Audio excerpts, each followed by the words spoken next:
આખું ચોમાસું પતી જશે તો બી ગાડી તમારી બંધ નહીં થાય। ચોમાસું ચાલુ થઈ ગયું છે તો બધા BS4 બાઇક ચાલકો માટે ખાસ સૂચના અને જાણકારી કે BS4 એટલે કે કાર્બોરેટરવાળી ગાડી અને BS6 એટલે ફ્યુલ પંપવાળી ગાડી જે ટાંકીમાં મોટર આવે હવે એ બધા લોકોને શું થતું હોય કે પાણી ટાંકીમાં જતું હોય ને એટલે ગાડી અધવચ્ચે કે રસ્તામાં ઝટકા લે બંધ થઈ જાય કે આંચકા મારે।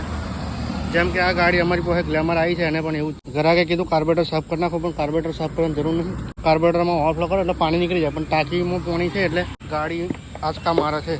હવે છે ને શું ધ્યાન રાખવાનું એ તમને કહું કે ગાડી તમે ચલાવતા હોય ને તો ઉપર ટાંકીની ઉપર ઢાંકણ જે હોય ને એની ઉપર મતલબ આ રીતે આ ઢાંકણ હોય ને એની ઉપર કપડું મિલ દેવાનું, કાપડ કે ભાઈ પ્લાસ્ટિકની કોથળી હોય કે ગમે તે। બીજી વાત પલ્સર છે, સ્પ્લેન્ડરમાં તો પાણી જવાની કોઈ શક્યતા નહીં, પણ બીજી કોઈ ડિલક્સ છે, પેશન છે કે પછી ગ્લેમર છે તો શું કરવું?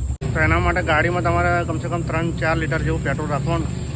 ગાડી રિઝર્વમાં નહીં રાખવાની, ઓનમાં રાખવાનું। રિઝર્વમાં રાખશો ને એટલે એક લેવલ હોય, એક ટોપ લેવલ આ બોટમ લેવલ।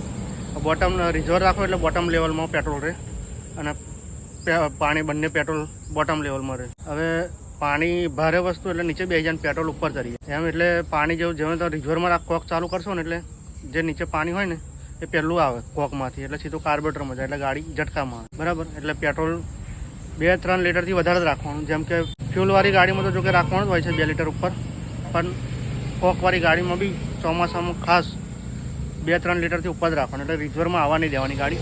તો ગાડી તમારી કોઈ દિવસ આખું ચોમાસું પતી જશે તો બી ગાડી તમારી બંધ નહીં થાય। લખીને રાખજો વાત મારી, બરાબર। એટલે ગાડી જો તમારે એવું થતું હોય ઘડી કાર્બોરેટરમાં કે ટાંકીમાં પાણી પહેરી જતો હોય તો કોઈ ટેન્શન નહીં, પેટ્રોલ 2-3-4 લીટરથી વધારે જ રાખવાનું, ગાડી ઓનમાં જ રાખવાની, રિઝર્વમાં કરવાની નહીં। આ જાણકારી તમારા માટે કેવી લાગી જોઈ લેજો વિડીયો, ના સમજણ પડે તો ફરીવાર એક વખત જોજો, બરાબર। વિડીયોને શેર કરજો, લાઈક કરજો અને તમારા મિત્રને મોકલજો, આવું જે ભાઈને પણ થતું હોય તે।